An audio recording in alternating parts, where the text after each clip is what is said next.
Okay, bone broth. So the name is a little off, but really it's just grandma's chicken soup that was around a long, long time ago. It's just cooking the bones down so you get this really, really nice broth. We've moved away from that over the past few decades with more processed foods, and now we're moving back to it, to just what it's supposed to be. So, Billy, do you want to tell us about some of the benefits of bone broth and what makes it so helpful for our pets? Yeah, the first thing would be it's a great source of minerals. It's also very rich in collagen, in glucosamine, in chondroitin, in MSM, which are especially potent for maintaining and rebuilding joints. Bone broth is also great for the digestive lining because of L-glutamine and collagen, which help to strengthen the bonds in the gut. Bone broth is also very rich in glycine, which is helpful to detox the liver because that's what the body actually uses, produces in detoxing. And it's also really great for allergies because of the fact that it becomes more efficient in the liver itself, which can decrease allergies over time. Bone broth also supports the kidneys. That is correct. And the reason why is because all of the amino acids in bone broth are in free amino acid form. And it's really interesting because when your dog or cat normally eats protein, they essentially have to turn those amino acids into free amino acids, which then the kidney has to filter out the waste from that process.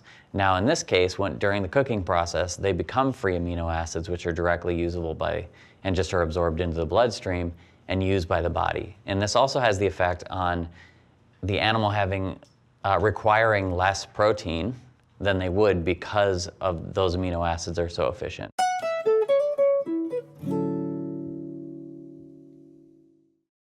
So pop quiz, what proteins do we use? We use venison, and we also have bison and duck.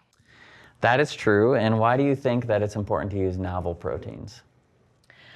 I am a big fan of novel proteins because basically what that means is that it's a protein most dogs haven't experienced before, and if they haven't had it before, they're less likely to be sensitive or have allergic reactions to it.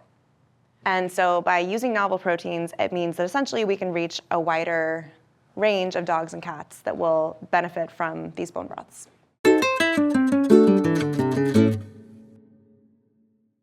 All right, let's talk about feeding and storage. So this will be frozen, and all you have to do is thaw it out. And when you're ready to use it, all you do is give it a good shake, pour it over your food, put the cap back on, and store in the fridge. You can store this in your fridge for 5 to 7 days after it's thawed.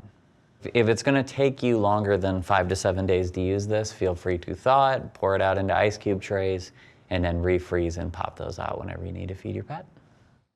Bone broth is great because you can rehydrate any type of dehydrated food or like our freeze-dried blends with it. And it's really low in calories, so it's not going to add any calories to that food or whatever you're rehydrating. So somebody walks into the pet store, when are you going to recommend this? So the first thing would be for a senior animal, both for joint health, for the glucosamine, chondroitin, collagen, and also for those free amino acids. And then second thing would be for rehydrating food. And the third thing would be for picky animals. This is a really, really palatable thing to pour over their food to get them to eat. If you have any more questions or want to know more about bone broth, you can reach out to us on our website or Instagram. Billy and I are the ones that answer all the questions.